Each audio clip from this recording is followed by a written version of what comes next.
কালকে আমি স্কুলে গেছিলাম, তারপরে অনুষ্ঠান আসলো স্কুলে। তারপরে আমি আমার বন্ধুর লোক কথা কইতেছিলাম। তারপরে একজন ছেলে কইতেছে কি তুইছে, আমি বলছি একটু পড়াবো না। হ্যাঁ আমি ক্লাসও গেছি গা।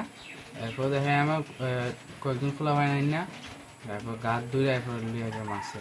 মারছে? কবে হয়েছে ঘটনাটা? কালকে। কয়টার সময়? কালকে 3টা। কালকে তো আমার ছেলেকে স্কুলে পাঠাইছি। কোন স্কুলে? Sri Lanka class 12 school. আচ্ছা। হেরে স্কুলে পাঠানোর পরে বিকালবেলা আয়া কইতাছে, মা আমার 17-18 জন ছাত্র মিললে আমার মারধর করছে। কি লেগা? না আমি তো কোনো কিছু কইছি না, আমার এক বন্ধুর সাথে কথা কইতাছি, আর ওই ছেলেটা গিয়ে আমার কইতাছে এইখানে কি হয়েছে। আমার ছেলে খালি কইছে যে দাদা তোমার সাথে আমি পরে কথা কই। এই কথা করার পরে সেই ছেলেটা গেছে ক্লাসে, আমার ছেলে বইয়া দিছে ক্লাসে।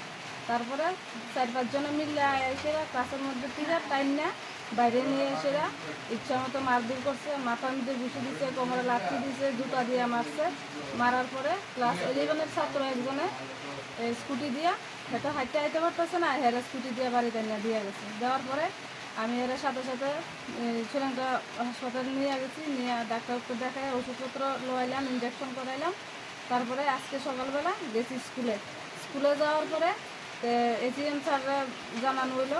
এসিএম স্যার হেরারে ডাকানোর পরে ওখানে সিদ্ধান্ত হয়েছে যে আগামী রবিবার দিন মিটিং হইব, গার্জিয়ান মিটিং আছে, এর মধ্যে দিয়ে আমরা এই মিটিংটা হইব, গার্জিয়ানরা জানানো হইব যে এত আমরা শ্রীলঙ্কা ক্লাস 12 স্কুল এত যদি খারাপ হয়, স্কুলের ছাত্ররা যদি স্কুলেই যদি না যেতে পারে, যদি যে কোনো একটা কিছু সেটা লাগালাগি মারধর করে, আমরা ছাত্ররা কীভাবে করে স্কুলে পাঠাবো।